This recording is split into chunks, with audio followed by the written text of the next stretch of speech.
At the request of many of our members, we asked Microsoft to come and talk us about product innovation. So I have the pleasure to invite on stage James Murray, Product Marketing Manager de Microsoft Advertising. Welcome, James. Floor is yours.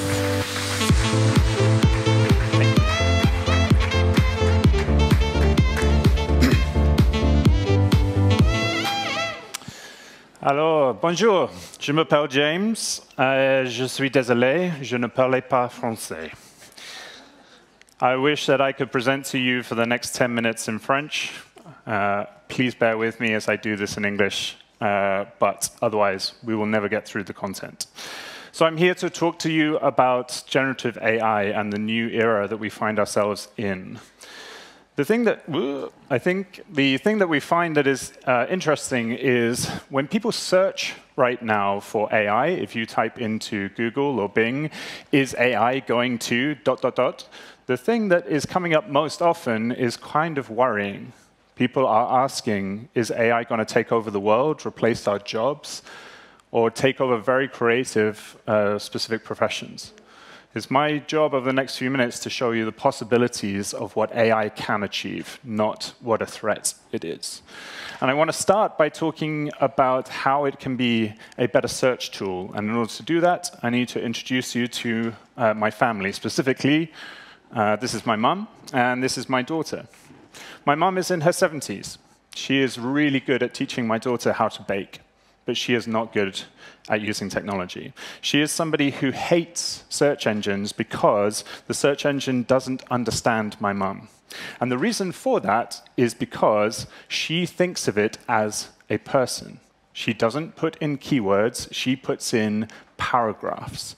And that comes with a problem, is that traditionally, search engines cannot deal with very, very complex queries. So here is what my mum would type into Google or Bing or Yahoo today. Imagine we are going on holiday. She would type this in. I'm looking for a holiday for a family of 4 adults and 2 children. It should be somewhere nice and hot, but no more than 3 hours flight from Heathrow, which is close to where we live in London. There should be something fun to do for the kids, and there should be cultural experiences for the adults. I think we all know that if we put this into search today, what we would get would be garbage, because it is too long, it is too complicated, and it does not understand all of these different parameters. But where we are at today with the advances of AI and with the Bing chat is that it can actually understand a very complex query like this and give us a meaningful answer. It's not easy maybe for you to read it at the back, but this is starting to give me lots of different places and how long it takes to fly there and what is the average temperature of these places, so I can start to make an informed decision about where I should go. OK, now I want to say I want to refine my search and make it a bit more pointed. Which of these options, which of these is the cheapest? So now the AI is going to go through and is going to find me packages based on the parameters that I said. So here it is saying, OK, for a 7-night stay, all-inclusive, for a family of 4, for this size and 2 kids, this is roughly how much it's going to cost you in terms of the price in pounds for us to go. And you will see here what we are doing. As I scroll over, we always put the link to where we get that information, but also this is an advertising opportunity as well, where we start to show pop-up ads based on people who are bidding on these kind of search terms. OK, so I want to take this further. How much can I actually do with the kids? Let's say that I've picked Corfu. This is where we're going to find out a bit more about what is available today. In a very natural language tone, I can ask, OK, tell me more about what I can do with the kids in Corfu. And very quickly, what the chat is doing is bringing together lots of things that we can do. So you will see we can go to the water park. We can take the kids to the aquarium. We can go horse riding. We can go on a glass-bottom boat trip. And then depending on which of these sounds most appealing, we can go and find out more information about that. So now I am going to ask the AI to do something quite tricky. Okay? I'm going to say, all right, can you list me some various travel packages based on what you've given me here, and what are the pros and cons of these packages, and can you put all of that information into a table for me? What I want you to imagine is, how much time would it take you to do all of this research yourself? How long would it take you to pull it into a format which you liked? But very quickly, you can see how it's starting to pull together these travel packages and giving me pros and cons. So for this one here, flexible payment options is a pro, but the flights might not be included and prices vary depending on when I want to travel. Here, not all bookings are refundable. So depending on what it is that I value, I can make a more informed choice about which holiday I want to book. Now, one of the other things that we're thinking about is how can AI assist us to be more creative? So not just how can we help you find the information that you need, but how can we help you in the creative space? So for me, I do a lot of presentations right now talking about AI, and sometimes coming up with a sort of synopsis or a description for that presentation can take me time. And even though I myself am pretty good at being creative, coming up with ideas all the time can be quite tiring. So here, what I'm going to do is I'm going to ask the AI to help me find a presentation based on the parameters of what I'm talking about. So I have a presentation coming up. Can you help write a short title and description? The title should include AI as a co-pilot. That's part of our sort of branding message that we're doing. And the description should talk about how AI can help you be your creative partner. So I've given it a few guidelines on the kind of things that I want to include. And very quickly, what you'll see is that it's actually able to come up with a solid title and a description, which I think is pretty good. So it says how to collaborate with artificial intelligence for creative work. It gives me this description, and interestingly, even though I might not think about the benefits and challenges of creating AI, that's a good thing which I might want to start talking about. But even if this wasn't perfect, this gives me a great starting point from which to go forward. Now, we are seeing that this is having a huge impact on the consumers as people are starting to use this technology.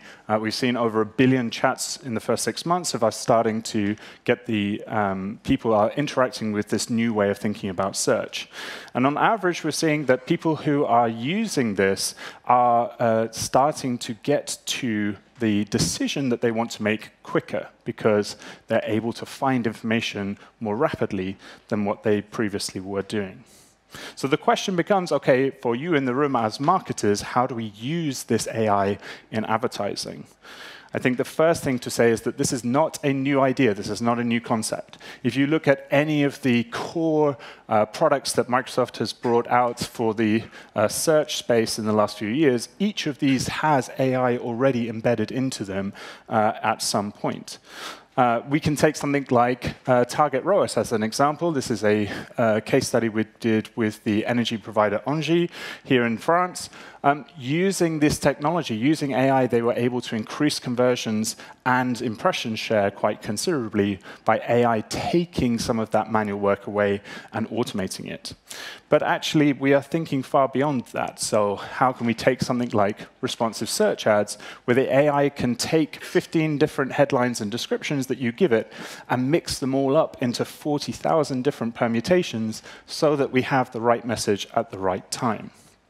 Now, what's critical here is that everything now gets so much better in this new era of generative AI. We already have in that chat experience, which I just showed you in the demos, ads built into this experience from the very beginning. And these are focused a lot on some of our core ideas of visual representations, whether it's multimedia or shopping or different vertical ads. But what we're seeing also is that the core search algorithms are getting smarter. The ability for us to be able to actually process and understand language is getting better. So things like broad match is getting better. Things like Performance Max, an automated campaign type for you to be able to convert your customers easily so you don't have to do the work. AI can start to do this for you. And let's go back to responsive search ads. Previously, the input that you have to put is over here in the headlines and descriptions. But now, AI can do that for you. You don't even have to come up with the ideas yourself. So here's an example for asset recommendations with RSA. Here we're trying to sell cat trees, of all things. What I love is that the AI has come up with this idea of the perfect playground. So the AI is already coming up with cat jokes and cat puns for you to play with and suggestions for how you can make this real. So how can you already use what we have today in your marketing? I think there are 4 key ideas. One is that we want you to test old assumptions. We want you to try things like broad match. Anyone who has worked in search for more than 5 minutes has a bad broad match story somewhere along the way. Those are going away as the AI gets smarter. We want you to lean into automation with things like auto-generated recommendations and assets, performance max, and auto bidding. We want you to make it visual. Most of the core assets that we're using are highly visual because we know they're very engaging. So things like image ads, multimedia ads, video-connected TV. These are the way forward for these new ad formats. Finally, we want you to max out your feeds. The more data you can give us as a company, the better and richer the ad experience can become. Which leads me very nicely onto what's coming next. So we have this idea of how can we make these things better. And so that idea of putting more information into the feeds is critical to this. So here is something that we just announced recently, a couple of weeks ago. This is called Compare and Decide ads. So often what we see is that people are asking for, what is the difference between like this car and this car? How can I compare the various things? Let's imagine that you're doing a search. In this case, you're searching for, I'm looking for a car, but I really want to understand which of these has got the best safety record and which is the most fuel efficient. So here you can see that the AI pulls data from across the web to find you these very efficient cars, and then what we're doing with Compare and Decide ads is putting all of that information side by side so you can start to see, OK, which of these things is most important to me, and how can I make that more informed decision given the various ads that we have available.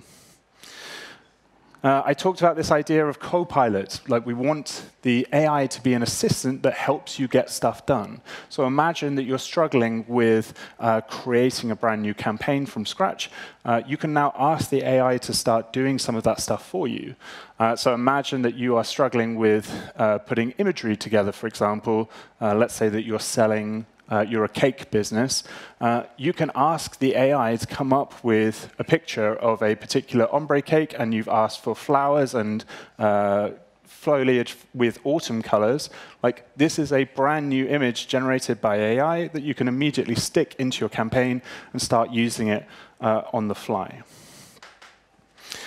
Also, we are thinking about how do we expand this into new arenas. So we are not just thinking about what does this mean for Microsoft, but we are expanding this technology to other providers. So Snap is the first of publishers to start using this technology with us. So you can now advertise with them. And finally, we are thinking about plugins. The idea here is that anyone can create a plugin to generate cool information that helps make what we deliver better. So imagine you're asking the question, how long would it take a snail to travel the length of the Great Wall of China, and what would it look like? With a plugin from Wolfram Alpha, which helps to contextualize data, we can give you the answer. And as it turns out, the answer is, it takes about 50 years for a snail to go down the Great Wall of China, but the information from Wolfram Alpha, about 1.7 times the orbital period of Saturn going around the sun. All of a sudden, we're able to take information that never existed and crash it together in new and exciting ways. So there is lots here coming. These are just some of the brands who are starting to work with us in this arena. We are super excited for this new innovative era, but I think the core thing is that we are just getting started, and we want you to start embracing and using these things to your benefit. Thank you very much for your time.